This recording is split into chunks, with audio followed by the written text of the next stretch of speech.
For today's video ay tuturuan ko po kayo kung paano i-activate ang ating mga GGives sa ating mga GCash. Meron na po tayong 3,000 na credit limit sa ating mga GGives. Ngayon ay tuturuan ko po kayo kung paano ito i-activate. Buksan lamang po ang ating mga GCash at dito sa homepage makikita po natin ang borrow. Ngayon, pindutin po natin ang borrow para makita po natin ang GGives. At makikita na nga po natin dito ang GGives.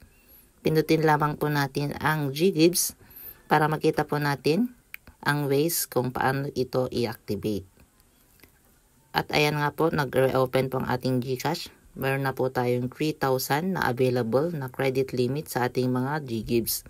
So, pwede po natin ito ipambayad sa shopping or mga groceries. No down payment required. Yan po ang kagandahan ng pagkakaroon ng GGives. At ngayon po, pinutin lamang po natin itong activate now para po masimulan na natin ang pag-activate ng ating mga GGives sa ating mga GCash. Pindutin lamang po ang next.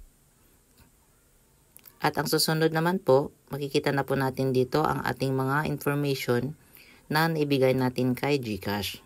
I-double check lamang po ang ating mga information bago po natin pindutin ang next na makikita po sa ibaba. Dito po sa susunod na page, makikita po natin dito ang sagutin ang mga sumusunod. Dito po sa other mobile number, optional lamang po ang paglalagay. Pwede po natin hindi siya lagyan. Pagkatapos, pindutin ang next. At dito naman po sa susunod na page ay makikita dito ang emergency contact.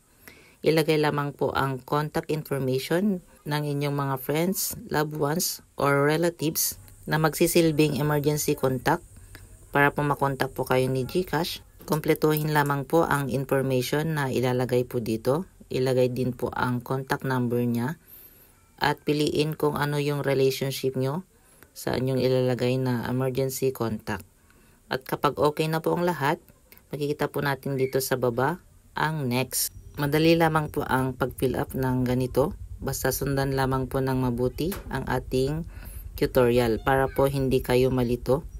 Siguraduhin lamang po natin na meron po tayong strong internet connection or data para po smooth ang ating pag-fill up at mas madaling ma-activate ang ating mga GGives.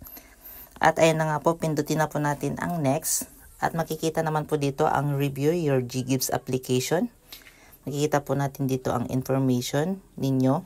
So make sure po na tama ang mga nakalagay at i-double check po ng mabuti. Pindutin ang next at makakatanggap po ulit kayo ng one-time PIN or 6-digit authentication code at i-enter lamang po sa box. Kapag na-enter na po ang 6-digit authentication code ay pindutin lamang po ang submit na makikita po ninyo sa ibaba. Once okay na, makikita po natin sa next page ang Activate My GGives. Ngayon, bago natin i-view ang ating dashboard, tignan po muna natin kung ano po yung mga partners ni GGives. I-view po muna natin. So makikita po natin dito ang iba't ibang partners ni GGives.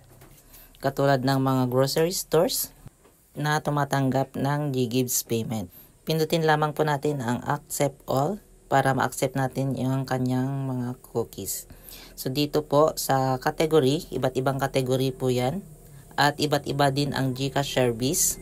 Halimbawa po sa grocery, pwede ka pong magbayad sa Pure Gold, SM, All Home, Walter Mart, at over 2,114 stores nationwide. Basta tumatanggap po sila ng GGives na payment, ay pwede po tayong magbayad. Ang kagandahan din ay pwede tayong magbayad through QR codes. Balik po tayo sa dashboard ng ating mga GGives. Pindutin po ulit natin ang borrow at i-click ang GGives. Makikita po natin dito sa dashboard na meron na po tayong 3,000 available credit limit. So yung 3,000 na po yan ay pwedeng gamitin sa iba't ibang services sa lahat ng partner stores ni GCash. Napakarami po ng pagpipilian po ninyo. Pwede rin sa online shopping, sa groceries, at iba pa. So, ganyan lamang po ang pag-activate ng ating mga GGives. Don't forget to click the subscribe button and bell all para lagi po kayong updated sa lahat ng ating mga bagong content.